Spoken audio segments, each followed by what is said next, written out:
പൊന്മാൻ എന്നൊരു ചിത്രം തിയേറ്ററിൽ എത്തുകയാണ്. ഈ ചിത്രത്തിലെ താരങ്ങൾ നമുക്കൊപ്പം ചേരുന്നു. അവർ നമ്മുടെ മോർണിംഗ് ഷോയിലെ അതിഥികളാണ്. അവര് ബേസിൽ ജോസഫും ലിജോ മോളുമാണ്. Welcome Basil and welcome Lijo Mol.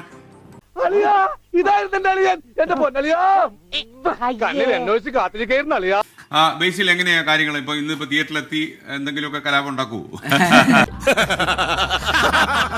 ബേസിൽ പറയുന്നതെല്ലാം വളരെ ട്രെൻഡിങ് ആയ ഒരു കാലമാണ് ഇപ്പൊ. എന്താണ് അതിന്റെ രഹസ്യം? നമുക്കൂടെ അത് പറഞ്ഞു തന്നാൽ നമ്മൾ എന്തെങ്കിലുമൊക്കെ ട്രെൻഡ് ചെയ്യിക്കാന്നുള്ളൂ.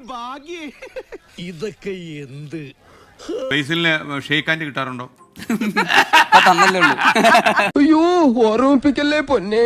അപ്പൊ നിങ്ങളുടെ സിനിമ വലിയ വിജയമാകട്ടെ. അപ്പം സിനിമ വിജയിച്ചു കഴിയുമ്പോൾ നമുക്ക് ഒന്നുകൂടെ കാണേണ്ടി വരും. കാണണം.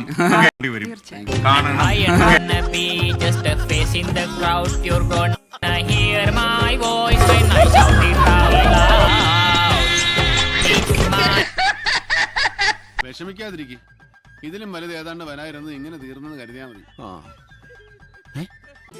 അതെ, ഞാൻ പോകുന്നു. പോയിട്ട് വലിയ കാര്യം ഉണ്ടായിട്ടല്ല, പക്ഷെ നിക്കാൻ നേരമില്ല.